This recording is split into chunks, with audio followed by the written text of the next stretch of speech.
Kujilinganisha na watu ni kitu ambacho kiko kwenye maisha ya kila siku ya binadamu. Ni kitu ambacho kiko kwenye maumbile yetu. Tunapenda sana kujilinganisha.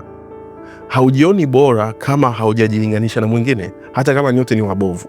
Sasa ubaya wa hii tabia ya kujilinganisha ni kwamba inakufanya uhamishe focus yako na nguvu yako kutoka kwenye ubora wako na uielekeze kwenye maeneo ambayo hauko na ubora sana, kwa sababu anayeshindana na wewe anakupiga kwa maeneo ambayo hauyawezi.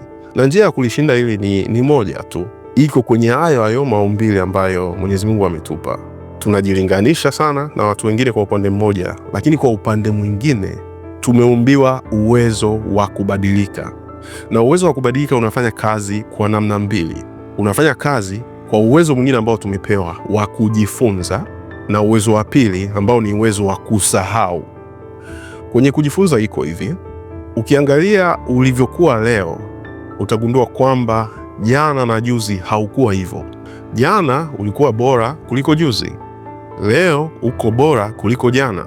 Utajifunza kwamba tumeumbiwa kubadilika, na nikiwekeza sana kwangu mwenyewe kuna hatua nitazipiga. Kwa hiyo kesho na kesho kutwa nitakuwa bora zaidi mimi mwenyewe. Unachojifunza hapo ni kwamba badala ya kujilinganisha na mtu mwingine kwenye ubora wake, kwenye maeneo ambayo yuko vizuri kuliko wewe, utaanza kujilinganisha wewe mwenyewe na kushindana na wewe mwenyewe kwenye version zako tofauti. Leo utashindana na version ya jana, jana ulishindana na version ya juzi. Na hiyo inatupelekea kwenye kitu kingine cha pili ambacho ni kusahau. Ukishajifunza kwamba nina uwezo wa kubadilika kwa kuboresha kile nilichokifanya juzi na jana, na leo nikiongezea nguvu, kesho nitakuwa tofauti, na ukaanza kushindana na version yako wewe mwenyewe, utamsahau yule mshindani wako ambaye alikuwa anakutesa, yule ambaye alikuwa anakusumbua.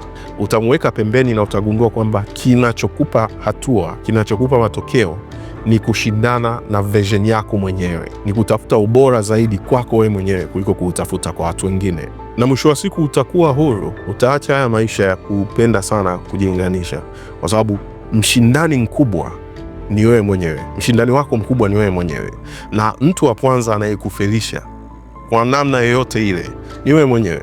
Kwa hiyo pia mtu ambaye anaweza akakupa ushindi ni wewe mwenyewe. Hautahangaika tena na kushindana na watu, na utaachana na haya mambo ya kuwa na chuki fulani kanizidi, kumwangalia vibaya, kuwa na wivu. Itakusaidia sana. Utakuwa na wivu na mambo yako wewe mwenyewe. Hautaona tena sababu ya kuwachukia watu.